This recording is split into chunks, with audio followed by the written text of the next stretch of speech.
നമസ്കാരം. ദേശീയ തലത്തിലെ വളരെ ഗുരുതരമായ ഒരു വിദ്യാഭ്യാസ പ്രശ്നമാണ് നമ്മളിന്ന് ചർച്ചയ്ക്കെടുക്കുന്നത്. ഈ COVID-19 മറയിൽ എല്ലാ രംഗത്തും ഒന്നുപോലെ വിദ്യാഭ്യാസ രംഗത്തും മഹാഭൂരിപക്ഷം വരുന്ന സാധാരണ ജനവിഭാഗങ്ങളുടെ അവകാശങ്ങൾ നിഷേധിക്കപ്പെടുന്ന ഒരു സ്ഥിതിവിശേഷമുണ്ട്. പക്ഷെ ഇവിടെ അവകാശങ്ങളുടെ നിഷേധം മാത്രമല്ല, ഒരു വിദ്യാഭ്യാസ സമ്പ്രദായത്തെ തന്നെ അടിമുടി പൊളിച്ചെഴുതാനുള്ള ഒരു അവസരമാക്കി കേന്ദ്ര ഗവൺമെൻറ് ഈ കോവിഡ് കാലത്ത് മാറ്റി തീർത്തിരിക്കുന്നു എന്നതാണ് നമ്മൾ നേരിടുന്ന വെല്ലുവിളി. അപ്പോൾ ദേശീയ തലത്തിൽ വിദ്യാഭ്യാസ രംഗത്തെ നമ്മൾ ഇന്ന് നേരിടുന്ന വെല്ലുവിളി എന്ത് എന്ന് ചോദിച്ചാൽ, നാം ഇക്കാലം അത്രയും കൊണ്ട് വളർത്തിയെടുത്ത ആധുനിക ജനാധിപത്യ മതേതര വിദ്യാഭ്യാസത്തിൻ്റെ എല്ലാ അടിസ്ഥാനങ്ങളെയും നിരാകരിക്കുന്ന വിധത്തിൽ ഒരു പുതിയ ദേശീയ വിദ്യാഭ്യാസ നയം നമ്മുടെ മേൽ അടിച്ചേൽപ്പിക്കപ്പെടുകയാണ്. അത് പുതിയതാണോ എന്ന് ചോദിച്ചാൽ പുതിയതല്ല, കാരണം പുതിയ നയങ്ങളൊന്നും അതിൽ അവതരിപ്പിക്കുന്നില്ല. അതിൽ ദേശീയമായി എന്തുണ്ട് എന്ന് ചോദിച്ചാൽ അങ്ങനെയും പ്രത്യേകിച്ചൊന്നും പറയാനില്ല. പുതിയ നയങ്ങളൊന്നും തന്നെ അതിൽ അവതരിപ്പിക്കുന്നുമില്ല. നേരത്തെ ഉണ്ടായിരുന്ന നയങ്ങളൊക്കെ തന്നെയാണ്. അതുകൊണ്ട് എന്തിനാണ് ഈ ദേശീയ വിദ്യാഭ്യാസ നയം എന്നുള്ളത് വാസ്തവത്തിൽ നമുക്ക് ദഹിക്കുന്ന വിധത്തിലൊരു എക്സ്പ്ലനേഷൻ കേന്ദ്ര ഗവൺമെൻറ്റോ ഇതിൻ്റെ വക്താക്കളോ നൽകിയിട്ടില്ല. പക്ഷേ നമ്മളിപ്പോൾ മനസ്സിലാക്കുന്നത് ഈ അടുത്ത ദിവസങ്ങളിൽ ഈ നയം ഔപചാരികമായി നടപ്പാക്കാൻ പോകുന്നുവെന്നാണ്. വാസ്തവത്തിൽ പാർലമെൻറ്റ് പാസ്സാക്കിയതല്ല, രാജ്യസഭയിലും പാസ്സാക്കിയിട്ടില്ല. നമ്മുടെ ഇലക്റ്റഡ് ജനപ്രതിനിധി സഭകളിലൊന്നും എങ്ങും തന്നെ അവതരിപ്പിച്ച് പാസ്സാക്കാത്ത ഒരു നിയമം അവർ നടപ്പിലാക്കുകയാണ്. വാസ്തവത്തിൽ ഇതിൻ്റെ കരട് മാത്രമാണുള്ളത്, പക്ഷെ കരട് നടപ്പിലാക്കിക്കൊണ്ടിരിക്കുകയാണ്. ജനാധിപത്യം നമ്മുടെ നാട്ടിൽ ഉണ്ടെന്നാണ് പറയുന്നത്, പാർലമെൻറ്റ് ഉണ്ട് എന്നാണ് പറയുന്നത്. പക്ഷെ പാർലമെൻറ്റിനെയോ അതല്ലെങ്കിൽ രാജ്യസഭയെയോ അക്കാദമിക ലോകത്തെയോ ആരുടെയും അഭിപ്രായം എടുത്തുകൊണ്ടല്ല. അക്കാദമിക ലോകം തള്ളിക്കളഞ്ഞതാണ് ഈ ദേശീയ വിദ്യാഭ്യാസ നയം 2019 എന്ന് പറയുന്ന ഈ കരട് രേഖ. അപ്പോൾ ആദ്യം ഈ TSR സുബ്രഹ്മണ്യം കമ്മിറ്റി റിപ്പോർട്ടാണല്ലോ 2016 വന്നു. അദ്ദേഹം 230 പേജുകളുള്ള ഒരു റിപ്പോർട്ട് ആദ്യം സമർപ്പിച്ചു. പക്ഷേ ആ റിപ്പോർട്ട് പൂർണ്ണമായും പബ്ലിഷ് ചെയ്തില്ല, ചില ഭാഗങ്ങൾ മാത്രം പബ്ലിഷ് ചെയ്തു, ബാക്കി അവർ രഹസ്യമായിട്ട് സൂക്ഷിച്ചു വെച്ചു. പിന്നീട് ആ കമ്മിറ്റി മാറ്റി മറ്റൊരു കമ്മിറ്റിയെ ഡോക്ടർ കസ്തൂരി രംഗൻ കമ്മീഷൻ എന്ന് പറഞ്ഞ് പുതിയൊരു കമ്മീഷൻ വെച്ചു. അത് എന്തിനാണ് വെച്ചതെന്ന് ഇപ്പോഴും വിശദീകരിക്കപ്പെട്ടിട്ടില്ല. അപ്പോൾ ആദ്യം ഒരു കമ്മിറ്റി വയ്ക്കുന്നു, ആ കമ്മിറ്റിക്ക് മുമ്പാകെ നൽകിയ നിർദ്ദേശങ്ങൾ ചുവട്ടുകുട്ടയിൽ തള്ളുന്നു. പിന്നീട് മറ്റൊരു കമ്മിറ്റി വെക്കുന്നു, ആ കമ്മിറ്റി ഇപ്പോൾ 484 പേജുള്ള മറ്റൊരു റിപ്പോർട്ട് നൽകുന്നു. ആ റിപ്പോർട്ട് ആരും അംഗീകരിച്ചിട്ടില്ല. അക്കാദമിക രംഗത്തുള്ള ആളുകൾ മുഴുവൻ ചൂണ്ടിക്കാണിച്ചത് നമ്മളുടെ ജനാധിപത്യ വിദ്യാഭ്യാസ സങ്കല്പത്തെ ഇല്ലാതാക്കുന്നതാണ് ഈ ദേശീയ വിദ്യാഭ്യാസ നയത്തിൻ്റെ കരട് രേഖ. ഇതിന് നമ്മുടെ ഭരണഘടന അനുശാസിക്കുന്ന സാർവത്രിക സൗജന്യ വിദ്യാഭ്യാസ സങ്കല്പം ഉണ്ടല്ലോ, അതുപോലും ഇനി മുതൽ ഈ കരട് രേഖ നടപ്പാക്കപ്പെട്ടാൽ ഉണ്ടാവില്ല. കാരണം യൂണിവേഴ്സൽ എഡ്യൂക്കേഷൻ എന്ന സങ്കല്പത്തെ പൂർണ്ണമായും തള്ളിക്കളയുന്നതാണ് ഈ ശ്രീ നരേന്ദ്രമോദിയുടെ ഗവൺമെൻറ് കൊണ്ടുവന്നിരിക്കുന്ന പുതിയ കരട് രേഖ. കസ്തൂരി രംഗൻ കമ്മീഷൻ എന്ന പേരിൽ അറിയപ്പെടുന്ന, പുതിയ ദേശീയ വിദ്യാഭ്യാസ നയം എന്ന പേരിൽ അറിയപ്പെടുന്ന ഈ നയത്തിൻ്റെ കരട് രേഖയിൽ പറയുന്നു. അതിൽ യൂണിവേഴ്സൽ ലിറ്ററസി ആൻഡ് ന്യൂമറസി എന്നാണ് പറയുന്നത്. അതിൽ ലിറ്ററസിയും ന്യൂമറസിയും മാത്രമാണ് പറയുന്നത്.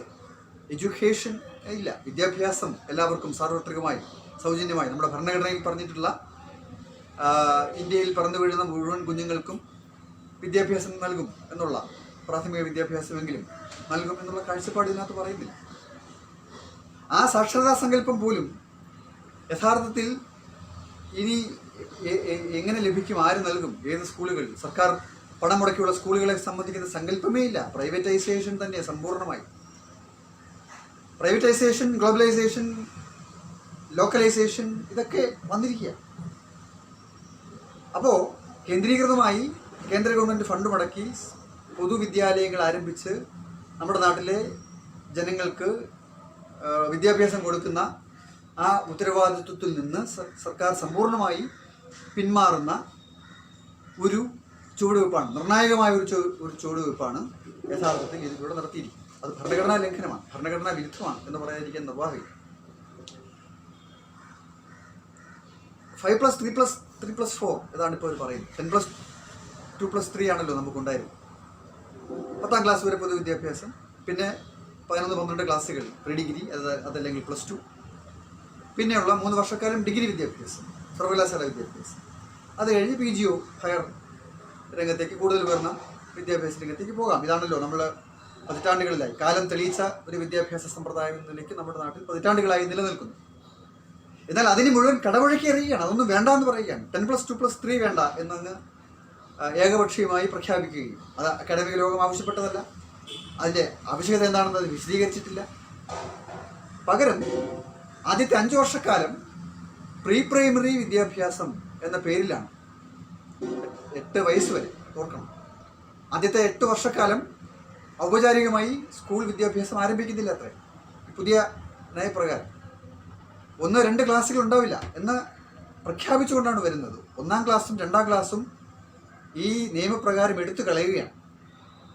അപ്പോൾ ആദ്യത്തെ 5 വർഷക്കാലം അത് പ്രീ പ്രൈമറി ആകുന്നു എന്ന് പറഞ്ഞാൽ ഔപചാരികമായി സ്കൂളിൽ അക്ഷരാഭ്യാസം എഴുതി പഠിപ്പിക്കുന്ന അല്ലെങ്കിൽ വായിക്കാൻ പഠിപ്പിക്കുന്ന ആ സമ്പ്രദായത്തെ വേണ്ട എന്ന് പറഞ്ഞുകൊണ്ടാണ്. കുട്ടിയുടെ ബ്രെയിൻ ഡെവലപ്മെൻറ്റ് സംഭവിക്കുന്ന ആദ്യത്തെ വർഷങ്ങളിലാണല്ലോ.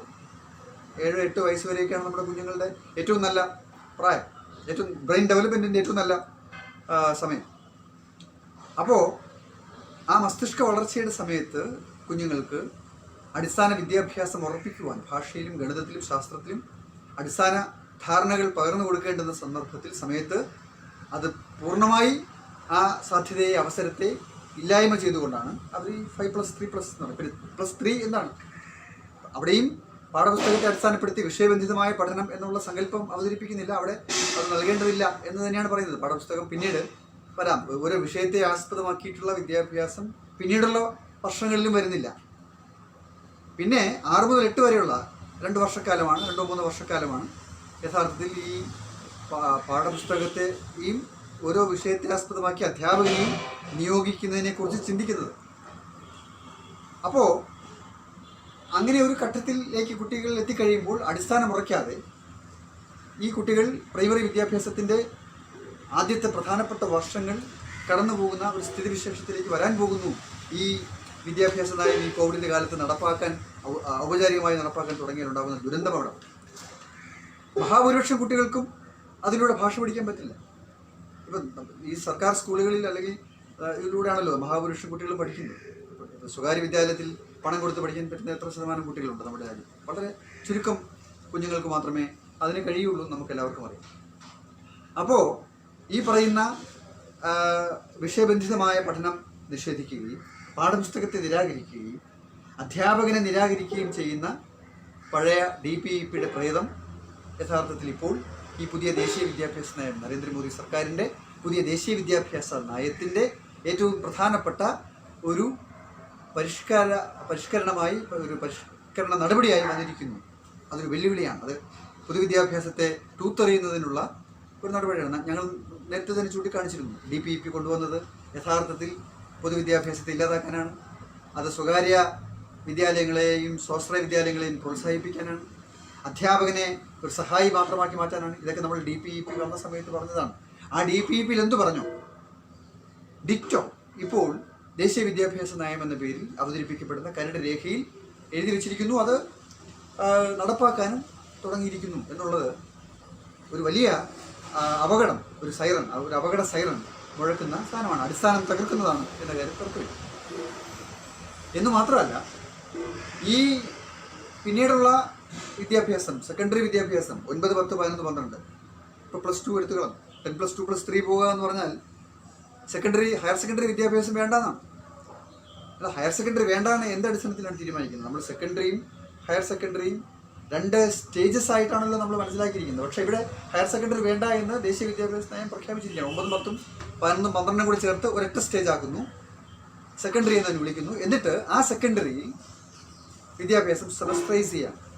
സ്കൂൾ വിദ്യാഭ്യാസം സെമസ്റ്ററൈസ് ചെയ്താൽ ഉണ്ടാകാൻ പോകുന്ന ദുരന്തം എത്ര വലുതായിരിക്കുമെന്ന് നമുക്ക് സങ്കല്പിക്കാൻ പറ്റുന്ന കാര്യമാണ്. പക്ഷേ സെമസ്റ്ററൈസേഷൻ വരുന്നു. 1.5 വർഷത്തിനിടയിൽ 3 സെമസ്റ്ററുകൾ. ആ 3 സെമസ്റ്ററുകൾക്കിടയിൽ 24 പരീക്ഷകൾ. നിരവധി വിഷയങ്ങൾ ഒരേ സമയം കുട്ടികൾക്ക് കൊടുക്കും എന്നാണ് പറയുന്നത്. അപ്പോൾ അടിസ്ഥാനം ഭാഷ പഠിപ്പിക്കില്ല, എഴുത്തും വായനയും പഠിപ്പിക്കില്ല, ശാസ്ത്ര അടിസ്ഥാന ഗണിതം നൽകുന്നില്ല, അങ്ങനെ അടിത്തറ ഉറയ്ക്കുന്നില്ല. പിന്നീട് 9ാം ക്ലാസ് മുതൽ കുട്ടികൾക്ക് പല പല പല വിഷയങ്ങൾ കൊടുക്കും. ആ വിഷയങ്ങളൊന്നും തന്നെ ശാസ്ത്രവുമായി ബന്ധപ്പെട്ടതല്ല, ശാസ്ത്ര വിജ്ഞാനം പകർന്നു കൊടുക്കുന്നതല്ല, ചരിത്ര വിജ്ഞാനം പകർന്നു കൊടുക്കുന്നതല്ല, ഭാഷയുടെയോ സാഹിത്യത്തിൻ്റെയോ മൂല്യങ്ങൾ പകർന്നു കൊടുക്കുന്നതല്ല. അത് വൊക്കേഷണലാണ്, എന്താ പറയുക, തൊഴിലുമായി ബന്ധപ്പെട്ടുള്ള തൊഴിൽ പരിശീലനങ്ങളുമായി ബന്ധപ്പെട്ടുള്ള കാര്യങ്ങളാണ് ഈ 9, 10, 11, 12 ക്ലാസ്സുകളിൽ കൊടുക്കാൻ ഉദ്ദേശിക്കുന്നത്. അപ്പോൾ ഒരു വശത്ത് സെമസ്റ്ററൈസ് ചെയ്യുന്നു, മറുവശത്ത് അതിൻ്റെ ഉള്ളടക്കത്തെ ചോർത്തിക്കളഞ്ഞുകൊണ്ട് അവിടെ ഭാഷയും സാഹിത്യവും ശാസ്ത്രവും ചരിത്രവും അതിനെ സംബന്ധിക്കുന്ന പൊതുവിദ്യാഭ്യാസത്തിൻ്റെ ഏറ്റവും ഉയർന്ന സ്റ്റേജ് എന്ന നിലയ്ക്ക് കുഞ്ഞുങ്ങൾക്ക് പകർന്നു കൊടുക്കേണ്ടുന്ന, നിർബന്ധമായും കൊടുക്കേണ്ടുന്ന വിഷയങ്ങളെല്ലാം മാറ്റി വിഷയബന്ധിതമായ പഠനത്തിൻ്റെ സ്ഥാനത്ത് ഈ പറയുന്ന വൊക്കേഷണൽ കോഴ്സുകൾ അല്ലെങ്കിൽ ഫിസിക്കൽ എഡ്യൂക്കേഷൻ അല്ലെങ്കിൽ ആർട്ട് എഡ്യൂക്കേഷൻ എന്നൊക്കെയുള്ള പല പല പേരിട്ട് വിളിച്ചിട്ട് വേറെ ചില കാര്യങ്ങൾ കുട്ടികൾ കൊടുക്കുന്നു. ശരി, തൊഴിലിൻ്റെ ലോകത്തേക്ക് കുട്ടിയെ പറഞ്ഞു വിടുന്നു. പക്ഷെ തൊഴിലിൻ്റെ ലോകത്തേക്ക് കുട്ടിയെ പറഞ്ഞു വിടുന്നു എന്ന് പറയുമ്പം തൊഴിൽ പരിശീലനം അല്ലല്ലോ ഈ സമയത്ത് കുട്ടികൾക്ക് കൊടുക്കേണ്ടത്. കുട്ടികൾക്ക് കൊടുക്കേണ്ടത് വിജ്ഞാനമാണ്, അറിവാണ്, വിദ്യാഭ്യാസമാണ്, ഓരോ വിഷയത്തെ സംബന്ധിക്കുന്ന സാമാന്യമായ ജ്ഞാനം, ശാസ്ത്ര അവബോധം, യുക്തിബോധം, ഭാഷാ പരിജ്ഞാനം, ഇതെല്ലാം ഈ പറയുന്ന സമയത്ത് കിട്ടുന്നില്ലെങ്കിൽ പിന്നെ എപ്പോഴാണ് നമ്മുടെ കുട്ടികൾ ഇതൊക്കെ പഠിക്കുക? അപ്പോൾ എന്ന് പറഞ്ഞാൽ അറിവ് നൽകാതിരിക്കാനുള്ള വളരെ ആസൂത്രിതമായ ഒരു സമ്പ്രദായമാണ് ഇത് കൊണ്ടുവരുന്നത് എന്നുള്ളത് വളരെ വ്യക്തമാണ്. എന്ന് മാത്രമല്ല, ശാസ്ത്ര വിഷയങ്ങളെയും ചരിത്ര വിഷയങ്ങളെയും അല്ലെങ്കിൽ മാനവിക വിഷയങ്ങളെ പൊതുവിലും തമ്മിൽ ഒക്കെയുള്ള വ്യത്യാസങ്ങൾ എടുത്തു കളയുകയാണ്. No hard separation will be there എന്നാണ് പറയുന്നത്. എന്താണ് ഹാർഡ് സെപ്പറേഷൻ അവിടെ ഉണ്ടാവില്ല എന്നവർ പറയുന്നത്? അതായത് ശാസ്ത്രം ശാസ്ത്രമായി പഠിപ്പിക്കില്ല എന്നാണ് പറയുന്നതിൻ്റെ അർത്ഥം. ചരിത്രം ചരിത്രമായി പഠിപ്പിക്കില്ല, അല്ലെങ്കിൽ കൊമേഴ്സ് വിഷയങ്ങൾ അങ്ങനെ പഠിപ്പിക്കില്ല. അപ്പോൾ നമുക്ക് ആർട്സ്, സയൻസ്, ഹ്യൂമാനിറ്റീസ് ഈ വ്യത്യാസങ്ങൾ ഉണ്ടാവില്ല, എല്ലാം കൂടി ചേർത്ത് ഉദ്ഗ്രഥിക്കുന്ന, അശാസ്ത്രീയമായി ഉദ്ഗ്രഥിക്കുന്ന ഒരു തരം അവിയൽ വിദ്യാഭ്യാസം കൊടുക്കും എന്നാണ് പറഞ്ഞു വെച്ചിരിക്കുന്നത്. അപ്പോൾ എത്രത്തോളം അശാസ്ത്രീയമാണ് ഈ ശാസ്ത്രത്തെ സംബന്ധിച്ച് ദേശീയ വിദ്യാഭ്യാസ നയം എന്ന പേരിൽ അറിയപ്പെടുന്ന ഈ സാധനം എന്താണ് പറയുന്നത്? ശാസ്ത്രം എന്ന് പറഞ്ഞാൽ കുറെ ടെക്നിക്സ് എന്ന് മാത്രമേ ഇതിൽ ഉദ്ദേശിക്കുന്നുള്ളൂ. ശാസ്ത്രവിരുദ്ധമാണ്, ശാസ്ത്രീയമായ സമീപനങ്ങളില്ല, ശാസ്ത്ര അടിസ്ഥാനങ്ങളില്ല, ശാസ്ത്ര കാഴ്ചപ്പാടുകൾ പകർന്നു നൽകുന്നില്ല. ശാസ്ത്രത്തെയും മാനവികമായ വിഷയങ്ങളും തമ്മിലുള്ള വ്യത്യാസം പോലും എവിടെയും ഫീൽ ചെയ്യാത്ത തരത്തിലാണ് ഇപ്പോൾ ഈ പുതിയ ദേശീയ വിദ്യാഭ്യാസ നയം ഇപ്പോൾ വിഭാവനം ചെയ്തിരിക്കുന്നത്. എഡ്യൂക്കേഷൻ അതിനെ മാറ്റി പകരം സ്കിൽ മാത്രമാക്കി മാറ്റിയിട്ടുണ്ട്. എഡ്യൂക്കേഷൻ വേഴ്സസ് സ്കിൽ എന്ന് പറയാവുന്ന തരത്തിലാണ് ഇപ്പോൾ. വേഴ്സസ് സ്കിൽ എന്ന് പറഞ്ഞാൽ സ്കിൽ മാത്രമായി മാറുക, ചില നൈപുണികൾ, ടെക്നിക്കൽ സ്കിൽസ്, ടെക്നിക്കൽ നൈപുണികൾ. അതിനാണോ സ്കൂൾ, അതിനാണോ കോളേജുകൾ, അതിനാണോ സർവകലാശാലകൾ? പക്ഷേ സ്കൂൾ ക്ലാസ് മുതൽ, 1ാം ക്ലാസ് മുതൽ അല്ലെങ്കിൽ പ്രീ പ്രൈമറി മുതൽ ഈ പറയുന്ന സെക്കൻഡറി വരെ അല്ലെങ്കിൽ ഹയർ സെക്കൻഡറി വരെയുള്ള 12ാം ക്ലാസ് വരെയുള്ള വിദ്യാഭ്യാസവും കാർഷിക രംഗവുമായി ബന്ധിപ്പിച്ചുകൊണ്ട്, തൊഴിൽ മേഖലയുമായി ബന്ധിപ്പിച്ചുകൊണ്ട് ടെക്നിക്കൽ സ്കില്ലുകൾ വളർത്തിയെടുക്കാനുള്ള ഒരു വിദ്യാഭ്യാസം മാത്രമാണെന്നാണ് അവർ പറയുന്നത്. അപ്പോൾ അതിലൂടെ അജ്ഞരായ ഒരു സമൂഹത്തെ വാർത്തെടുക്കാനാണ് ഗവൺമെൻറ് ഉദ്ദേശിക്കുന്നത്. ഈ നാട്ടിൽ ഒരു കുട്ടിക്കും ശാസ്ത്രാവബോധമോ ഭാഷാ പരിജ്ഞാനമോ ചിന്താബോധമോ ചരിത്രാവബോധമോ ഒന്നും ഉണ്ടാവില്ല. അപ്പം അജ്ഞത മാത്രമുള്ള ഏതാനും ചില്ലറ ഈ അടിമകളെ സൃഷ്ടിക്കുന്ന, ചില കൂലിപ്പണിക്ക് കുറേ പടയാളികളെ ഉണ്ടാക്കിയെടുക്കുന്ന മാതിരിയുള്ള ഒരു തരം സമ്പ്രദായമായി ഇത് മാറിത്തീരാൻ പോകുന്നു എന്നതാണ് നമ്മൾ മനസ്സിലാക്കുന്നത്. അക്കാഡമിക് എഡ്യൂക്കേഷനെ കുറിച്ച് പറയുന്നേ ഇല്ല. എന്തിനെ എഡ്യൂക്കേഷൻ എന്ന സങ്കല്പത്തിനെ അവതരിപ്പിക്കുന്നില്ല. നേരത്തെ അക്കാഡമിക്, വൊക്കേഷണൽ ഇങ്ങനെയുള്ള സ്ട്രീംസ് ഉണ്ടായിരുന്നു. ഇപ്പോൾ തൊഴിൽ പഠനം, തൊഴിലധിഷ്ഠിത പഠനം, വിദ്യാഭ്യാസം, ഇത് തമ്മിലുള്ള വ്യത്യാസം നമ്മൾ മനസ്സിലാക്കണം. തൊഴിൽ നമുക്കിപ്പോൾ പോളിടെക്നിക്കിൽ പഠിക്കാം, അല്ലെങ്കിൽ ITകളിൽ പഠിക്കാം, അല്ലെങ്കിൽ IITകളിൽ പഠിക്കാം. അത് തൊഴിൽ വിദ്യാഭ്യാസം എന്ന് നമ്മൾ പറയും. പക്ഷെ മറ്റത് അക്കാഡമിക് എഡ്യൂക്കേഷനാണ്. നമ്മുടെ ഔപചാരികമായ സ്കൂൾ വിദ്യാഭ്യാസം, സർക്കാർ സ്കൂളുകളിൽ, പൊതുവിദ്യാലയങ്ങളിൽ നമ്മുടെ കുഞ്ഞുങ്ങളെ പഠിപ്പിക്കേണ്ടുന്നത് ഔപചാരികമായ വിദ്യാഭ്യാസമാണ്. അക്കാഡമിക് എഡ്യൂക്കേഷനെയാണ് നമ്മൾ അവിടെ ഉദ്ദേശിക്കുന്നത്. ആ അക്കാഡമിക് നോളജ് അത് വളരെ പ്രധാനപ്പെട്ടതാണ്. വിജ്ഞാനം, ആ വിജ്ഞാനത്തിന്മേൽ ആണ് ഒരു സമൂഹം വളരേണ്ടുന്നത്, ഒരു തലമുറ മുന്നോട്ട് പോകേണ്ടുന്നത്. പക്ഷേ അങ്ങനെ മുന്നോട്ട് പോകാനുള്ള ആ വാതിലുകൾ ഇവർ അടച്ചു കളയുന്നു എന്നതാണ് ഈ പറയുന്ന 5+3+3+4 എന്ന് പറയുന്ന സംവിധാനത്തിൽ കിടക്കുന്നത്. ഈ 4 എന്ന് പറയുന്നത് അവസാനം ഡിഗ്രി വിദ്യാഭ്യാസത്തിൻ്റെ അത് 3 എന്നുള്ളത് 4 വർഷമാക്കി അവർ മാറ്റുക. പക്ഷെ അവിടെ എന്ത് തരം വിദ്യാഭ്യാസമാണ് കൊടുക്കാൻ ഉദ്ദേശിക്കുന്നത്? ഈ പറയുന്ന BJP ഗവൺമെൻറ്, ദേശീയ ഗവൺമെൻറ് ദേശീയമായി നമ്മുടെ കുഞ്ഞുങ്ങൾക്ക് ഏതെങ്കിലും അളവിൽ മാനവികമായ ബോധമോ വിദ്യാഭ്യാസമോ ചരിത്രബോധമോ പകർന്നു കൊടുക്കാൻ സഹായിക്കുന്നതാണോ നിങ്ങൾ 10+2+3 എന്ന് പറയുന്ന സമ്പ്രദായത്തെ മാറ്റി ശാസ്ത്ര മാനവിക വിഷയങ്ങളെ സമ്പൂർണ്ണമായി മാറ്റി പുതിയ കാഴ്ചപ്പാട് കൊണ്ടുവരുമ്പോൾ എന്താണ് നമ്മുടെ കുട്ടികൾക്ക് കിട്ടുക? അതാണ് നമ്മൾ ഏറ്റവും പ്രധാനമായി പരിശോധിക്കേണ്ട പ്രധാനപ്പെട്ട വിഷയം. സെമസ്റ്ററൈസേഷൻ യഥാർത്ഥത്തിൽ ഒരു അപകടകരമായ നീക്കമാണ്. ഒരു വർഷം വാർഷികമായി പഠിപ്പിക്കുന്ന അല്ലെങ്കിൽ ഒരു വർഷം പഠിക്കുകയോ അതിൻ്റെ അടിസ്ഥാനത്തിൽ പരീക്ഷകൾ ആ സങ്കല്പം മുഴുവൻ മാറ്റുകയാണ്. ഇപ്പം നമ്മൾ ഈ കന്നാസും കടലാസും കളിക്കുക എന്ന് പറയും.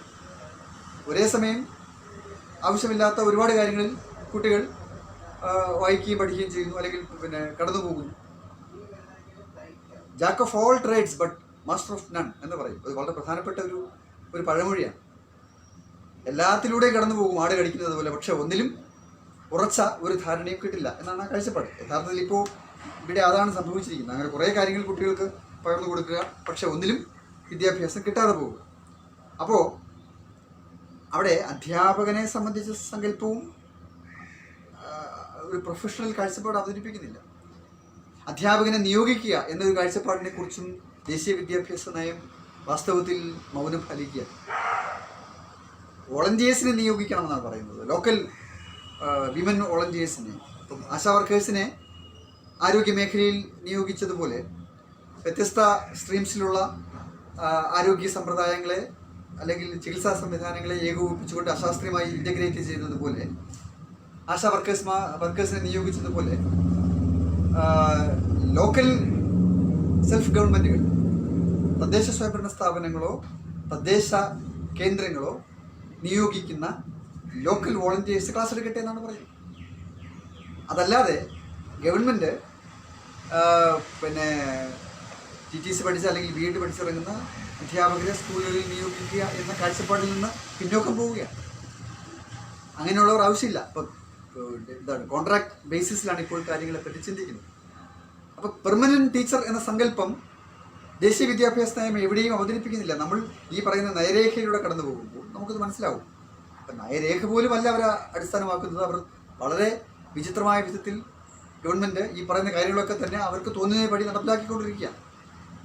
അപ്പോൾ അധ്യാപനം എന്ന സങ്കല്പത്തെ നിരാകരിക്കലാണിത്. അധ്യാപകൻ എന്ന് പറയുന്ന വളരെ പ്രധാനപ്പെട്ട വിദ്യാഭ്യാസ രംഗത്ത് ഏറ്റവും ജീവത്തായ ഒരു പ്രക്രിയയുടെ അഭേദ്യ ഭാഗമായിട്ടുള്ള ഗുരുനാഥ സങ്കല്പത്തെ നിരാകരിക്കുകയാണ്. DPP ചെയ്ത അതേ കാര്യം തന്നെയാണ് SSA ചെയ്ത, വേൾഡ് ബാങ്ക് കൊണ്ടുവന്ന ആ അധ്യാപക നിഷേധത്തിൻ്റെ ഒരു ഭീകരമായ മൂർത്തമായ ഒരു ആക്രമണമായി ദേശീയ വിദ്യാഭ്യാസ നയത്തിൻ്റെ പുതിയ കരട് രേഖയിൽ പറയുന്നു അംഗൻവാടി ടീച്ചർമാരെ നിയമിക്കാമെന്നാണ് പറയുന്നത്. ഈ അംഗൻവാടികളാണോ പ്രൈമറി വിദ്യാലയങ്ങൾ? രണ്ട് ലക്ഷ്യങ്ങളോടുകൂടി പ്രവർത്തിക്കുന്ന കാര്യങ്ങളല്ല. അംഗൻവാടിയുടെ പർപ്പസ് വേറെയാണ്. അത് ന്യൂട്രീഷൻസ് കൊടുക്കുക, കുട്ടികളെ ഏർലി ചൈൽഡ്ഹുഡ് കെയർ എന്ന് പറയുന്ന കൺസെപ്റ്റിൻ്റെ അടിസ്ഥാനത്തിലുള്ള കാര്യങ്ങളാണ്. അതല്ലല്ലോ വിദ്യാഭ്യാസം. അപ്പോൾ വിദ്യാഭ്യാസം എന്ന് പറയുന്നത് ഔപചാരികമായി അധ്യാപകനും വിദ്യാർത്ഥിയും തമ്മിലുള്ള ഒരു കൊടുക്കൽ വാങ്ങലിൻ്റെ അടിസ്ഥാനത്തിൽ നടക്കപ്പെടുന്ന ഒരു ക്ലാസ് റൂം ഇൻട്രാക്ഷനാണ്. ആ ക്ലാസ് റൂം ഇൻട്രാക്ഷനെ നിരാകരിക്കുന്നു. ആ ഔപചാരികമായ വിദ്യാഭ്യാസത്തെ നിരാകരിക്കുന്നു. അധ്യാപകൻ, ക്ലാസ് റൂം, വിദ്യാർത്ഥി, പാഠപുസ്തകം, പഠനം, പരീക്ഷ, ഈ ജൈവ പ്രക്രിയയെ നിരാകരിച്ചുകൊണ്ട് വിദ്യാഭ്യാസത്തെ പരിപൂർണമായും അനൗപചാരികമാക്കി മാറ്റുന്ന ഒരു സമ്പ്രദായമാക്കി ഇപ്പോൾ മാറ്റിക്കൊണ്ടിരിക്കുന്നു. കോവിഡിൻ്റെ മറയിൽ നമ്മളിപ്പോൾ കണ്ടുകൊണ്ടിരിക്കുകയാണല്ലോ. ഇപ്പോൾ ക്ലാസ് റൂം ആവശ്യമില്ല, അധ്യാപകന് ആവശ്യമില്ല, ഓൺലൈനിലൂടെ പഠിച്ചോട്ടെ എന്ന് പറയുകയാണ്. ആയിക്കോട്ടെ, ഓൺലൈനിലൂടെ ക്ലാസ് കൊടുത്തോട്ടെ, അതൊരു സപ്പോർട്ടീവായിട്ടുള്ള കാര്യം മാത്രമാണ്. നമ്മൾ ഓൺലൈൻ വിദ്യാഭ്യാസത്തെ എതിർക്കുകയല്ല.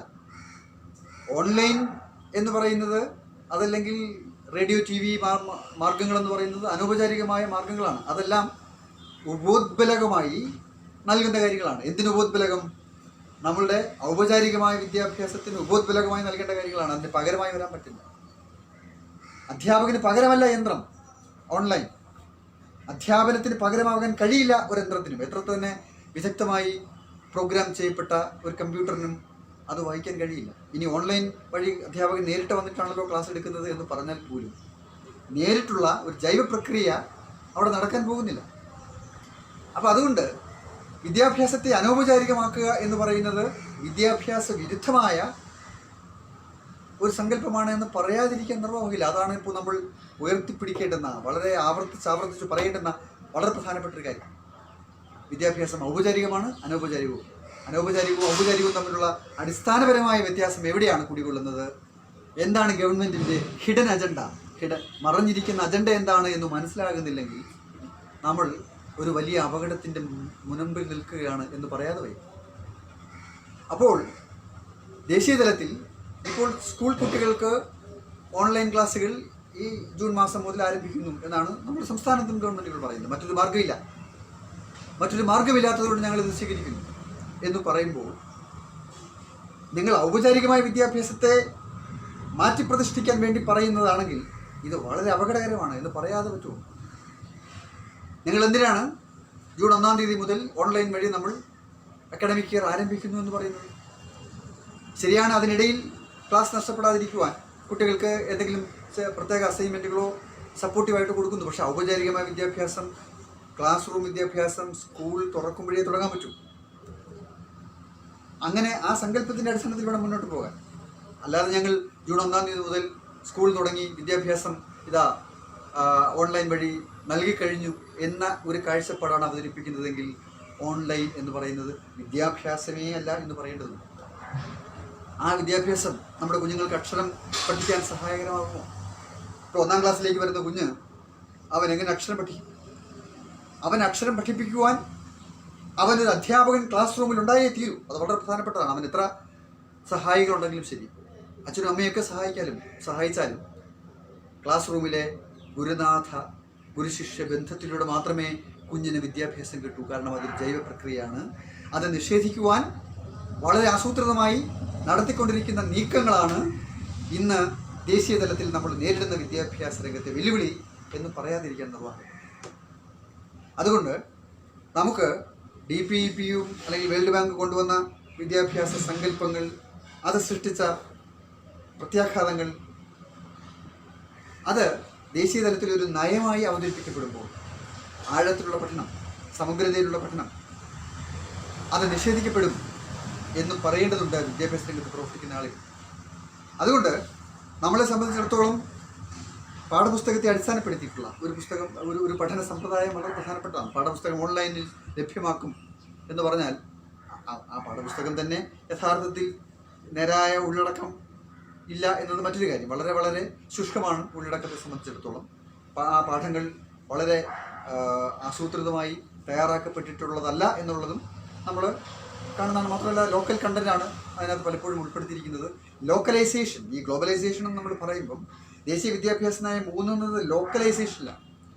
അതിന് ഭാഷയെ സംബന്ധിച്ചും മാനക ഭാഷ കൊടുക്കുന്നില്ല. ലോക്കൽ ഭാഷയിൽ പഠിച്ചോട്ടെ എന്നുള്ള രീതിയിലാണ്. അവിടെ ഭാഷയിലാണ് യഥാർത്ഥത്തിൽ ഭാഷാപരമായ വിദ്യാഭ്യാസം, ഭാഷാജ്ഞാനം കുട്ടികൾക്ക് പകർന്നു കിട്ടാതിരിക്കുന്നതിൽ പ്രത്യേകം ശ്രദ്ധിക്കുന്നുണ്ട്. നമ്മൾ നോട്ട് ചെയ്യേണ്ടത് ഈ ദേശീയ വിദ്യാഭ്യാസ നയം എന്ന പേരിൽ ഈ ഗവൺമെൻറ് അവതരിപ്പിച്ച് പാസ്സാക്കാതെ നടപ്പാക്കാൻ ശ്രമിച്ചുകൊണ്ടിരിക്കുന്ന ഈ നയത്തിനകത്ത് അടങ്ങിയിരിക്കുന്ന ഏറ്റവും അപകടകരമായ ഒരു കാര്യം ലോക്കൽ കണ്ടന്റ് കൊടുക്കുന്നു എന്നുള്ളതാണ്. ലോക്കൽ ഫ്ലേവർ, അതായത് national education but with local flavour എന്നാണല്ലോ ഇതിൽ ഒരു ചാപ്റ്ററിൽ പറയുന്നത്. അപ്പോൾ അത് വളരെ പരസ്യമായി, വളരെ നഗ്നമായ വിധത്തിൽ പ്രഖ്യാപിച്ചുകൊണ്ട് തന്നെയാണ് വന്നിരിക്കുന്നത്. അവിടെ ലോക്കൽ വോളണ്ടിയേഴ്സും പാരാ ടീച്ചേഴ്സും പോരാ. നമുക്ക് യഥാർത്ഥത്തിൽ ഈ പറയുന്ന അധ്യാപക വിദ്യാഭ്യാസം നേടിയ, ട്രെയിനിങ് ലഭിച്ച അധ്യാപകരെ, സ്ഥിരം അധ്യാപകരെ നിയമിച്ച് അങ്ങനെയുള്ളവർ ക്ലാസ് റൂമിൽ കുട്ടിയെ പഠിപ്പിച്ച് പരീക്ഷ എഴുതിപ്പിച്ച് അങ്ങനെ പോയാൽ മാത്രമേ ഏതെങ്കിലും അളവിൽ 4 അക്ഷരം നമ്മുടെ കുഞ്ഞുങ്ങൾ പഠിക്കൂ. ആ 4 അക്ഷരം പഠിക്കാനുള്ള കുട്ടികളുടെ വാതിലുകൾ അടച്ചു കളയുന്ന ഈ അപകടകരമായ നയത്തെ നമുക്ക് ചെറുത്ത് പരാജയപ്പെടുത്തിയേ മതിയാവും. അതുപോലെ തന്നെ വളരെ പ്രധാനപ്പെട്ട മറ്റൊരു കാര്യം, ഈ സർക്കാർ വിദ്യാഭ്യാസ രംഗത്തു നിന്ന് പിന്മാറാൻ ഉദ്ദേശിക്കുന്നത് വളരെ കണ്ണിങ്ങായി. ഇപ്പോൾ ഉദാഹരണത്തിന് സ്കൂൾ രംഗത്ത് അവരെങ്ങനെ പിന്മാറുന്നു എന്ന് ചോദിച്ചാൽ, അല്ലെങ്കിൽ സ്കൂളുകളുടെ എണ്ണം, സർക്കാർ വിദ്യാലയങ്ങളുടെ, പൊതുവിദ്യാലയങ്ങളുടെ എണ്ണം കുറയ്ക്കാൻ അവർ തീരുമാനിച്ചിരിക്കും. അപ്പോൾ ഒരു വശത്ത് എല്ലാവർക്കും വിദ്യാഭ്യാസം എന്ന് പറയും, പക്ഷേ എല്ലാവർക്കും വിദ്യാഭ്യാസം കൊടുക്കാതിരിക്കാനും നിലവിലുള്ള സ്കൂളുകളെ തന്നെ 8-10 സ്കൂളുകളെ ചേർത്ത് ഒരു സ്കൂൾ കോംപ്ലക്സ് രൂപീകരിക്കണമെന്നാണ് പറഞ്ഞത്. നേരത്തെ തന്നെ വേൾഡ് ബാങ്ക് വിഭാവനം ചെയ്ത ഒരു ആശയമാണ് ഈ സ്കൂൾ കോംപ്ലക്സ്. ആ സ്കൂൾ കോംപ്ലക്സ് എന്ന് പറഞ്ഞാൽ 10 മുതൽ 20 വരെ സ്കൂളുകൾ ഒരുപക്ഷെ ഒരു ലൊക്കാലിറ്റിയിലെ ഒരു മേഖലയിലെ സ്കൂളുകൾ ഒന്നിച്ച് ഒരൊറ്റ സ്കൂളായിട്ട് മാറും, ഒരൊറ്റ അഡ്മിനിസ്ട്രേഷൻ കീഴിലേക്ക് വരും. ഒരൊറ്റ ഹെഡ് മാസ്റ്റർ അല്ലെങ്കിൽ ഹെഡ് മിസ്ട്രസ് മതിയാവും. കൂടുതൽ ഓരോ സ്കൂളിലൊരു ഓരോ ഹെഡ് മിസ്ട്രസ് അല്ലെങ്കിൽ പ്രത്യേകം സ്റ്റാഫ് എന്ന കാഴ്ചപ്പാട് അവർ ഇപ്പോൾ ഒഴിവാക്കാൻ ശ്രമിക്കുകയാണ്. അപ്പോൾ ഒരൊറ്റ സ്കൂളിൽ ആ പ്രദേശത്തെ മുഴുവൻ കുട്ടികളെ കൊണ്ടുവരിക. അപ്പോൾ സ്കൂളുകൾ അടച്ചുപൂട്ടുന്നു എന്ന് പറയുന്നതിന് പകരം അതിനെ മുഴുവൻ ഒരു കോംപ്ലക്സിൻ്റെ പരിധിയിലേക്ക് കൊണ്ടുവരുന്ന വളരെ തന്ത്രപരമായ ഒരു നീക്കം. ആ നീക്കം കേരളത്തിൽ തുടങ്ങിയതാണ്. പക്ഷേ ഇപ്പോൾ ദേശീയ തലത്തിൽ ഈ നയത്തിലൂടെ എല്ലാ സ്ഥലങ്ങളിലും ഇങ്ങനെ സ്കൂളുകളുടെ എണ്ണം വെട്ടിക്കുറയ്ക്കുവാനും അധ്യാപകരുടെ എണ്ണം വെട്ടിക്കുറയ്ക്കുവാനും കുട്ടികളുടെ എണ്ണം വെട്ടിക്കുറയ്ക്കാനും സ്കൂളുകളെ തന്നെ യഥാർത്ഥത്തിൽ 10-15 സ്കൂളുകൾ ഒന്നിച്ചങ്ങ് ഇല്ലാതാക്കിയാലും ആരും അറിയാൻ പോകുന്നില്ല. മാത്രമല്ല ഇൻഫ്രാസ്ട്രക്ചർ വളരെ കുറച്ച് മാത്രം ഉപയോഗിച്ചാൽ മതി, കൂടുതൽ അധ്യാപകരെ ആവശ്യമില്ല, കൂടുതൽ ഫെസിലിറ്റീസ് ആവശ്യമുള്ള ഒരിടത്ത് മതി, ബാക്കി എല്ലാവരും അത് ഉപയോഗിക്കുക എന്ന രീതിയിലാണ് ഇപ്പോൾ സ്കൂൾ കോംപ്ലക്സുകൾ എന്ന് പറയുന്ന അപകടകരമായ ഒരു കാഴ്ചപ്പാട്. ഹെഡ് ടീച്ചർ ആണ് അതിൻ്റെ ചുമതല, ഒരു ടീച്ചർ വെച്ചിട്ട് നടത്തുക. അപ്പോൾ ഏകാധ്യാപക വിദ്യാലയങ്ങളെ പോലെ അപ്പോൾ വളരെ കുറച്ച് അധ്യാപകരുടെ മാത്രം ആവശ്യം മതി, ഗവൺമെൻറ് ഫണ്ട് മുടക്കി കൂടുതൽ അധ്യാപകരെ നിയമിക്കുന്ന ഏർപ്പാടുകൾ അവസാനിപ്പിക്കുക എന്ന് പറയുന്ന ഈ ഗ്ലോബലൈസേഷൻ്റെ പ്രൈവറ്റൈസേഷൻ്റെ നയം തന്നെയാണ്, DPEPയുടെയും SSIയുടെയും നയം തന്നെയാണ് ഇപ്പോൾ സ്കൂൾ കോംപ്ലക്സുകളിലൂടെ വരുന്നത് എന്നതുകൂടി നമ്മൾ മനസ്സിലാക്കണം. ഞാനിത് പറഞ്ഞത് യഥാർത്ഥത്തിൽ ഈ ലോക്കലൈസേഷൻ എന്ന് പറയുന്ന നയം നടപ്പിലാക്കുന്നതിലൂടെ വികേന്ദ്രീകരണ എന്ന് പറയുന്ന നയം വികേന്ദ്രീകൃത വിദ്യാഭ്യാസമാണല്ലോ DPEP ഡിസ്ട്രിക്ട് തലത്തിൽ അല്ലെങ്കിൽ ലോക്കൽ തലത്തിൽ പഞ്ചായത്ത് തലത്തിൽ വിഭാവന ചെയ്യുക. അവിടെ തന്നെ ഡെയിലി വേജസിലോ കോൺട്രാക്ട് അടിസ്ഥാനത്തിലോ പഞ്ചായത്തുകൾ കാര്യങ്ങൾ ചുമതല ഏൽക്കുക. ഇപ്പോൾ പഞ്ചായത്തുകളെ ചുമതല ഏൽപ്പിക്കുന്നതാണല്ലോ. കേന്ദ്രീകൃതമായി കേന്ദ്ര സംസ്ഥാന ഗവൺമെൻറ്റുകൾ വിദ്യാഭ്യാസ രംഗത്ത് നിന്ന് പരിപൂർണമായി പിന്തിരിയുകയാണ്. ഒരു തലത്തിലും അതിൻ്റെ ചുമതലകൾ ഏറ്റെടുക്കില്ല എന്നുള്ള ദുർവാശിയോട് കൂടിയാണ് ഇപ്പോൾ കേന്ദ്ര സംസ്ഥാന ഗവൺമെൻറ്റുകൾ മുന്നോട്ട് പോകുന്നത്. അപ്പോൾ അതിൻ്റെ ഒരു പ്രതിഫലനമാണ് നമ്മൾ കാണുന്നത്. അതേ സ്ഥിതി തന്നെയാണ് ഉന്നത വിദ്യാഭ്യാസ രംഗത്തേക്ക് വരുമ്പോൾ. ഉന്നത വിദ്യാഭ്യാസ രംഗത്തേക്ക് വരുമ്പോൾ കൂടുതൽ വ്യക്തമാണ്, കൂടുതൽ അപകടകരമാണ്, കൂടുതൽ നഗ്നമായ വിധത്തിലാണ് വിദ്യാഭ്യാസത്തിൻ്റെ ചുമതല മേഖലയിൽ നിന്ന് ഗവൺമെൻറ് പിന്മാറും. അത് ഈ പറയുന്ന സ്വകാര്യ സ്വാശ്രയ വിദ്യാലയങ്ങളെ മാത്രം വളർത്തുക, സർക്കാർ എയ്ഡഡ് കോളേജുകൾ ആരംഭിക്കാതിരിക്കുക, അതിന് അനുമതി നൽകാതിരിക്കുക എന്ന് പറയുന്നത് ഒരു പ്രഖ്യാപിതമായ നയമായിട്ടുണ്ട്. ഈ പറയുന്ന ദേശീയ വിദ്യാഭ്യാസ നയം 2019 കരട് രേഖ അതെങ്ങനെയാണ് ഇന്ത്യയിലെ കോളേജ് വിദ്യാഭ്യാസത്തെ വെല്ലുവിളിക്കുന്നത് എന്ന് ചോദിച്ചാൽ, കോളേജുകൾ ആരംഭിക്കേണ്ട എന്ന് തീരുമാനിച്ചുകൊണ്ടാണ്. സർക്കാർ കോളേജുകൾക്ക് അനുമതി പുതുതായി നൽകേണ്ടതില്ല, 2030 കൂടി പുതിയ ഗവൺമെൻറ് കോളേജുകൾ ഉണ്ടാവില്ല എന്ന് വളരെ പരസ്യമായി പ്രഖ്യാപിച്ചിരിക്കുകയാണ്. എങ്ങനെയാണ് ഒരു ഗവൺമെൻറ്റിന്, നമ്മൾ തിരഞ്ഞെടുക്കുന്ന ഒരു ഗവൺമെൻറ്റിന് അങ്ങനെ പ്രഖ്യാപിക്കാൻ കഴിയുക? ഒരു ഗവൺമെൻറ്റിൻ്റെ ഉത്തരവാദിത്വം പുതിയ കോളേജുകൾ ആരംഭിക്കുക എന്നതാണ്, പുതിയ സർവകലാശാലകൾ ഫണ്ട് ചെയ്യുക എന്നുള്ളതാണ്. പക്ഷേ ഫണ്ട് ചെയ്യാൻ UGC വേണ്ടേ? യൂണിവേഴ്സിറ്റി ഗ്രാൻഡ് കമ്മീഷൻ നമ്മൾ 1956 പാസ്സാക്കിയത് എന്തിനു വേണ്ടിയിട്ടാണ്? പാസ്സാക്കിയത് സർവകലാശാലകളെ പ്രൊമോട്ട് ചെയ്യാനാണ്, സർവകലാശാലകൾക്ക് വിദ്യാഭ്യാസം നടത്താൻ ആവശ്യമായ ഫണ്ടിങ് നൽകാനുള്ളൊരു ഏജൻസി എന്ന നിലയ്ക്ക് കേന്ദ്ര സർക്കാരിൻ്റെ ഫണ്ട് നൽകാനായിട്ടാണ്. പക്ഷേ റിസർച്ചിന് കൊടുക്കണ്ട എന്ന് തീരുമാനിച്ചു, സർവകലാശാലകളെ വളർത്താൻ വികസിപ്പിക്കാൻ കൊടുക്കണ്ട എന്ന് തീരുമാനിച്ചു. എന്തിനെ? സർവകലാശാലകളുടെ നിലനിൽപ്പിന് ആവശ്യമായ ഫണ്ട് പോലും ഇനി മുതൽ നൽകേണ്ടതില്ല എന്ന് പറയുന്ന ഒരു പ്രോജക്റ്റാണ് റൂസ. വേൾഡ് ബാങ്കും റൂസ എന്ന് പറയുന്നത് വേൾഡ് ബാങ്ക് പ്രോജക്റ്റാണ്, രാഷ്ട്രീയ ഉച്ചതല ശിക്ഷാ അഭിയാൻ എന്ന് പറയും. ആ പ്രോജക്റ്റ് നടപ്പാക്കിക്കൊണ്ടാണ് ഇപ്പോൾ ഗവൺമെൻറ് മുന്നോട്ട് പോകുന്നത്. ദേശീയ വിദ്യാഭ്യാസ നയം എന്ന് പറഞ്ഞാൽ യഥാർത്ഥത്തിൽ ഈ റൂസ പ്രോജക്റ്റ് നടപ്പിലാക്കലാണ്, മറ്റൊന്നുമല്ല. അപ്പോൾ വേൾഡ് ബാങ്ക് പറഞ്ഞു സർവകലാശാലകൾ വേണ്ട, സ്വകാര്യ സർവകലാശാലകൾ പ്രവർത്തിക്കട്ടെ, സ്വാശ്രയ അല്ലെങ്കിൽ വിദേശ സർവകലാശാലകൾ പ്രവർത്തിക്കട്ടെ. അപ്പോൾ സ്വകാര്യ സ്വാശ്രയ മണ്ഡലങ്ങളിൽ പ്രവർത്തിക്കുന്ന ഉന്നത വിദ്യാഭ്യാസ കേന്ദ്രങ്ങളിൽ ലക്ഷങ്ങൾ മുതൽ മുടക്കാൻ കഴിയുന്നവർ മാത്രം പഠിക്കുന്ന ഒരു സമ്പ്രദായമായി ഉന്നത വിദ്യാഭ്യാസ രംഗം മാറിത്തീരാൻ പോകുന്നു എന്നതാണ്. എന്ന അപകടത്തിൻ്റെ മുൻപിൽ നമ്മൾ നിൽക്കുകയാണ്. നിലവിലുള്ള കോളേജുകളുടെ സ്ഥിതി എന്താവും? നിലവിലുള്ള ആർട്സ് ആൻഡ് സയൻസ് കോളേജുകൾ, സർക്കാർ കോളേജുകൾ, എയ്ഡഡ് കോളേജുകൾ, അതിനെ മുഴുവൻ ഓട്ടോണമസ് ആക്കി മാറ്റുകയാണ്. ഓട്ടോണമസ് എന്ന് പറഞ്ഞാൽ പ്രൈവറ്റ്ലി മാനേജ്ഡ് കോളേജുകൾ, ഒരു പ്രൈവറ്റ് മാനേജ്മെൻറ്റ് സിസ്റ്റം വരാൻ പോകുന്നു എന്നാണ് ആ പറയുന്നതിൻ്റെ അർത്ഥം. ആ പ്രൈവറ്റ്ലി മാനേജ്ഡ് ആയിട്ടുള്ള കോളേജുകൾ, ഇൻസ്റ്റിറ്റ്യൂഷൻസ്, ആ ഇൻസ്റ്റിറ്റ്യൂഷൻസ് എന്ന് പറയുന്നത് ഒരു സ്വകാര്യവൽകൃത വിദ്യാഭ്യാസ കമ്പോളം വരാൻ പോകുന്നു എന്നതിൻ്റെ മുന്നോടിയായിട്ടാണ് ഇപ്പോൾ അവതരിപ്പിക്കപ്പെട്ടിരിക്കുന്നത്.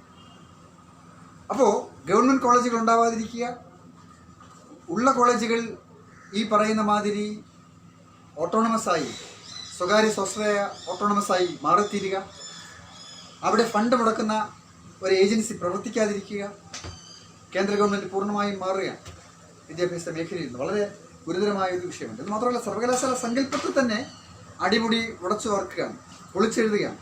3 തട്ടുകളിലാക്കി വെട്ടിമുറിച്ചിരിക്കുന്നു നമ്മുടെ സർവകലാശാല തലങ്ങൾ.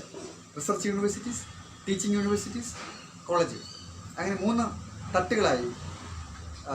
മറ്റേ 5 സ്റ്റാർ 3 സ്റ്റാർ എന്നൊക്കെ പറയുന്ന മാതിരി പല സ്റ്റാർ തലങ്ങളിൽ വിഭജിക്കുന്നത് പോലെ ഇന്ത്യൻ ഉന്നത വിദ്യാഭ്യാസത്തെ 3 തട്ടുകളാക്കി വിഭജിച്ച ഒരു നയമാണ് അവതരിപ്പിച്ചിരിക്കുന്നത്. എത്രമേൽ ജനാധിപത്യ വിരുദ്ധവും മനുഷ്യവിരുദ്ധവും വിദ്യാഭ്യാസ വിരുദ്ധവുമാണ് ഈ നയം എന്നതിൻ്റെ പ്രത്യക്ഷമായ ഒരു ഉദാഹരണമാണത്. അതിൽ നമുക്ക് മനസ്സിലാവും. അപ്പോൾ ചില റിസർച്ച് യൂണിവേഴ്സിറ്റീസ് എന്ന് പറയുന്ന 1-ാം നമ്പറിൽപ്പെട്ട ചില പ്രത്യേകമായി താല്പര്യമുള്ള യൂണിവേഴ്സിറ്റികൾക്ക് അവർക്ക് ഫണ്ട് ചെയ്യാം. അഫിലിയേറ്റഡ് കോളേജുകൾ ഇല്ലാതാവും. ഈ കോളേജുകളുടെ തട്ടിൽ പറയുമ്പോൾ അവിടെ അഫിലിയേഷൻ സമ്പ്രദായം ഇല്ല.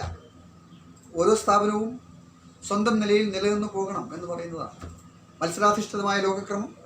ആ മത്സര സമൂഹത്തിൽ മത്സരിച്ച് ജയിക്കാൻ കഴിയുന്ന സ്ഥാപനങ്ങൾ അതൊരു പക്ഷേ ഏതെങ്കിലും വ്യവസായികൾ ഫണ്ട് ചെയ്യുന്ന അടിസ്ഥാനത്തിലായിരിക്കാം. അപ്പോൾ വ്യവസായികൾക്ക് വേണ്ടി കരിക്കുലം നിർമ്മിച്ചു കൊടുക്കുക, വ്യവസായികൾക്ക് വേണ്ടി, മുതലാളിമാർക്ക് വേണ്ടി ഒരു വിദ്യാഭ്യാസം നടത്തി കൊടുക്കുന്ന വർക്ക്ഷോപ്പുകളായിട്ട് പരിണമിക്കാൻ പോകുന്നു എന്നാണ് ഈ പറയുന്ന അർത്ഥം. കോളേജ് എന്ന് പറയുന്ന, കലാലയം എന്ന് പറയുന്ന സങ്കല്പത്തെ കുഴിച്ചു മൂടുകയാണ് യഥാർത്ഥത്തിൽ ദേശീയ വിദ്യാഭ്യാസ നയം 2019. അപ്പോൾ നമ്മൾ ഇതിനെ ആ മാനത്തിൽ മനസ്സിലാക്കേണ്ടിയിരിക്കുന്നു എന്നുള്ളതാണ് യഥാർത്ഥത്തിൽ പറയാനുള്ളത്. എന്ന് മാത്രമല്ല, ഫെഡറലിസത്തെ സമ്പൂർണ്ണമായി തകർക്കുക, സംസ്ഥാനങ്ങളുടെ എല്ലാ അധികാരങ്ങളും എടുത്തു കളയാം, ഫെഡറൽ സംവിധാനങ്ങളെ മുഴുവൻ എടുത്തു കളയുകയും കേന്ദ്രീകൃതമാക്കി കേന്ദ്ര സർക്കാരിൻ്റെ കാൽക്കീഴിലേക്ക് മൊത്തം ദേശീയ വിദ്യാഭ്യാസത്തെ കൊണ്ടുവരാനുള്ള ആസൂത്രിതമായ ഒരു ഫാസിസ്റ്റ് നീക്കമാണിപ്പോൾ ഈ വിദ്യാഭ്യാസ നയം എന്ന പേരിൽ അവതരിപ്പിക്കപ്പെട്ടിരിക്കുന്ന ഡോക്യുമെന്റിലൂടെ അവതരിപ്പിച്ചത്. അത് നടപ്പിലാക്കി തുടങ്ങിക്കഴിഞ്ഞു. അതായത് നാഷണൽ ടെസ്റ്റിംഗ് ഏജൻസി എന്ന് പറയുന്ന ഒരു ഏജൻസിയെ കൊണ്ടുവന്നിരിക്കുന്നത്. എന്തിനാണ് ഈ നാഷണൽ ടെസ്റ്റിംഗ് ഏജൻസി? എന്താണ് അതിൻ്റെ പർപ്പസ്? ഡിഗ്രി അഡ്മിഷന് ഈ പറയുന്ന നാഷണൽ ടെസ്റ്റിംഗ് ഏജൻസിയുടെ പരീക്ഷ പാസ്സായാൽ മാത്രമേ ഇനി മുതൽ ഏതെങ്കിലും ഒരു ഡിഗ്രി കോളേജിൽ ഇന്ത്യയിൽ ഏതെങ്കിലും ഒരു വിദ്യാർത്ഥിക്ക് പോകാൻ പറ്റൂ എന്ന് പറഞ്ഞാൽ അതിൻ്റെ അർത്ഥം ആരാണ് ഈ നാഷണൽ ടെസ്റ്റിംഗ് ഏജൻസി? കേന്ദ്ര സംഘപരിവാറിൻ്റെ രാഷ്ട്രീയ അജണ്ടയ്ക്ക് അനുസരിച്ച് കാര്യങ്ങൾ പൊളിച്ചെഴുതാൻ വേണ്ടി നീങ്ങുന്ന ഒരു ഗൂഢസംഘമുണ്ടല്ലോ, അവരുടെ താല്പര്യങ്ങൾക്കനുസരിച്ച് വളരെ വർഗീയമായ വിഷലിപ്തമായ ആശയങ്ങൾ മാത്രം അവതരിപ്പിച്ചുകൊണ്ടിരിക്കുന്ന ആളുകൾ, അതനുസരിച്ച് തയ്യാറാക്കുന്ന അജണ്ടയ്ക്കനുസരിച്ച് ഉള്ള ഒരു പരീക്ഷ നടത്തിപ്പുണ്ടാകും കേന്ദ്രീകൃതമായി. ആ പരീക്ഷയിലൂടെയാണ് ആരേത് വിഷയം പഠിക്കണമെന്ന് തീരുമാനിക്കുന്നത്. ഓരോ വിദ്യാർത്ഥിയുടെയും അഭിരുചി നിർണ്ണയിക്കാൻ ഉള്ള ഒരു ടെസ്റ്റാക്കി ഇത് മാറ്റി തീർക്കുമെന്ന് അത്ര പറയും. എന്ന് വെച്ചാൽ പിന്നെ എവിടെയാണ് ജനാധിപത്യം? എവിടെയാണ് പൗരാവകാശം? എവിടെയാണ് നമ്മൾ ഇക്കാലം അത്രയും ഉണ്ടാക്കിയെടുത്ത ആ വിദ്യാഭ്യാസത്തിൻ്റെ ജനകീയ സ്വഭാവം? അതിനെ മുഴുവൻ തകർത്ത് കളയുകയാണ്.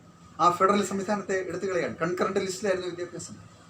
ആ കൺകറന്റ് ലിസ്റ്റിലായിരുന്ന വിദ്യാഭ്യാസത്തെ സെൻട്രൽ ലിസ്റ്റിലേക്ക് മാറ്റി തീർക്കാനാണ് യഥാർത്ഥത്തിൽ ഈ നാഷണൽ കമ്മീഷൻ ഫോർ എഡ്യൂക്കേഷൻ എന്ന് പറയുന്ന പുതിയ സാധനം കൊണ്ടുവരും.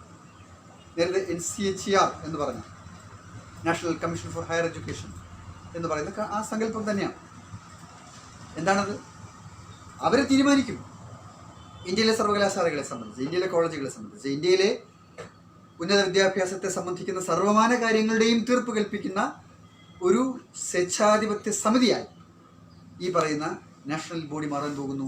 കേന്ദ്ര ഗവൺമെൻറ്റിൻ്റെ കൽക്കീഴിലേക്ക് നമ്മുടെ വിദ്യാഭ്യാസം നിബന്ധിക്കാൻ പോകുന്നു എന്നാണ് അതിൻ്റെ അർത്ഥം. രാഷ്ട്രീയ ശിക്ഷ ആയോഗ് പ്രധാനമന്ത്രി അധ്യക്ഷനായിട്ടുള്ള ഒരു കർമ്മസമിതിയാണ്, ഒരു സ്വേച്ഛാധിപത്യ സമിതിയാണ്. ആ സ്വേച്ഛാധിപത്യ സമിതിയാണ് വിദ്യാഭ്യാസ രംഗത്തെ സകലമാന കാര്യങ്ങളും ഇനി മുതൽ തീരുമാനിക്കാൻ പോകുന്നത്. അതുകൊണ്ടാണ് all colleges shall become autonomous എന്ന് പറയുന്നത്. സ്വതന്ത്രമായി പ്രവർത്തിച്ചോട്ടെ. സ്വതന്ത്രമായി പ്രവർത്തിക്കുക എന്ന് പറഞ്ഞാൽ സ്വതന്ത്രമായി അക്കാഡമിക് ഫ്രീഡം ഉണ്ടാകുമെന്നല്ല. അതിൻ്റെ ഫൈനാൻഷ്യൽ റെസ്പോൺസിബിലിറ്റി ഈ പറയുന്ന ഓരോ മാനേജ്മെൻറ്റും അവരവരുടേതായ നിലയ്ക്ക് കണ്ടെത്തി പ്രവർത്തിച്ചോട്ടെ. പക്ഷേ കരിക്കുലത്തെ സംബന്ധിച്ചിടത്തോളം നാഷണൽ കരിക്കുലം അവർ അടിച്ചേൽപ്പിക്കുകയാണ്. അപ്പോൾ നാഷണൽ കരിക്കുലം വളരെ അപകടകരമായി, വളരെ വികൃതമായ രൂപത്തിലുള്ള ഒരു ദേശീയ കരിക്കുലം വ്യത്യസ്ത സ്വഭാവങ്ങളുള്ള സവിശേഷതകളുള്ള ഇന്ത്യയിലെ എല്ലാ സംസ്ഥാനങ്ങളുടെ മേൽ അടിച്ചേൽപ്പിക്കാൻ ശ്രമിച്ചാൽ അതുണ്ടാക്കുന്ന പ്രത്യാഘാതങ്ങൾ എന്തായിരിക്കും എന്ന് മാത്രമല്ല, ഭാഷാ വിദ്യാഭ്യാസ രംഗത്ത് ഇപ്പോൾ അവർ അവതരിപ്പിക്കുന്ന കാഴ്ചപ്പാട് ഇംഗ്ലീഷ് ഭാഷ വേണ്ട എന്നുള്ളതാണ്. ഇംഗ്ലീഷിൻ്റെ സ്ഥാനത്ത് അവർ സംസ്കൃതത്തെ കൊണ്ടുവരാൻ ഉദ്ദേശിക്കുക. ഇംഗ്ലീഷിനെ ഒരു ഫോറിൻ ലാംഗ്വേജ് എന്നാണ് വിളിക്കുന്നത് ദേശീയ വിദ്യാഭ്യാസ നയം എന്ന് പറയുന്ന ഈ സാധനം. ഇംഗ്ലീഷ് എങ്ങനെയാണ് ഫോറിൻ ലാംഗ്വേജ് ആകുന്നത്? ഇംഗ്ലീഷ് ഒരു ഇൻ്റർനാഷണൽ ലാംഗ്വേജാണ്. പക്ഷേ നമ്മുടെ നാട്ടിലെ കുഞ്ഞുങ്ങൾ, നമ്മുടെ നാട്ടിലെ ജനങ്ങൾ ഇംഗ്ലീഷ് പഠിക്കാൻ പാടില്ല എന്ന് പറയുന്ന പഴയ ബ്രിട്ടീഷുകാരൻ്റെ സമീപനം എടുത്തിരിക്കുകയാണ്. ഇംഗ്ലീഷ് ഭാഷാ പഠനത്തിൻ്റെ വ്യാപനത്തെ തടയുക, നൂറ്റാണ്ടുകൾക്ക് പുറകിലേക്ക് സംസ്കൃത വ്യാപക കാലഘട്ടത്തിലേക്ക് നമ്മുടെ രാജ്യത്തെ പിന്നോട്ട് കൊണ്ടുപോവുക എന്ന അടിസ്ഥാനത്തിൽ കമ്മ്യൂണിക്കേഷൻ രംഗത്ത് ഒരു സാധ്യതയുമില്ലാത്ത അറുപഴഞ്ചൻ ഒരു സംസ്കൃത വിദ്യാഭ്യാസം അടിച്ചേൽപ്പിക്കാൻ ശ്രമിക്കുകയാണ്. സംസ്കൃതം ആരെങ്കിലും പ്രത്യേകമായി താല്പര്യത്തോടെ പഠിക്കുന്നതിന് നമുക്ക് എതിർപ്പില്ല. ഏത് ഭാഷയും ഏതൊരാൾക്ക് പഠിക്കാം. അത് പാലി ഭാഷ പഠിക്കുന്ന പോലെ, ഹിന്ദി പഠിക്കുന്ന പോലെ, അസാമീസ് പഠിക്കുന്ന പോലെ, മലയാളം പഠിക്കുന്നത് പോലെ, ബംഗാളി പഠിക്കുന്നത് പോലെ ഏത് ഭാഷയും ആർക്കും പഠിക്കാം. പക്ഷേ ആശയവിനിമയ തലത്തിൽ എവിടെയും ഉപയോഗിക്കപ്പെടാത്തൊരു ഭാഷ അത് ഇംഗ്ലീഷിന് പകരം വെച്ചാൽ എന്തായിരിക്കും സംഭവിക്കുക? നമുക്ക് വേണ്ടുന്നത് മാതൃഭാഷ വേണം. കാരണം മാതൃഭാഷയിലൂടെയാണല്ലോ വിദ്യാഭ്യാസം വളരേണ്ടത്. അപ്പോൾ മാതൃഭാഷ പഠിപ്പിക്കാനുള്ള സംവിധാനം ഒരുക്കുകയാണ് വേണ്ടുന്നത്. ഓരോ തലങ്ങളിലും അവരവരുടെ മാതൃഭാഷ പഠിപ്പിക്കാം. മാതൃഭാഷയോടൊപ്പം ആസ് എ ലിങ്ക് ലാംഗ്വേജ്, ഒരു ഇൻ്റർനാഷണൽ ലാംഗ്വേജ് അല്ലെങ്കിൽ ഇംഗ്ലീഷ് പഠിപ്പിക്കണം. പക്ഷേ ഇംഗ്ലീഷ് ഭാഷയ്ക്കെതിരായ ഒരു വേട്ടയായി ദേശീയ വിദ്യാഭ്യാസ നയം മാറിയിരിക്കുന്നു. അപ്പോൾ പിന്നെ ഇതെത്രത്തോളമാണ് ഇതിൻ്റെ ആഴം കുടികൊള്ളുന്നത് എന്ന് നമുക്ക് ഇതിൽ നിന്ന് മനസ്സിലാക്കാൻ കഴിയും.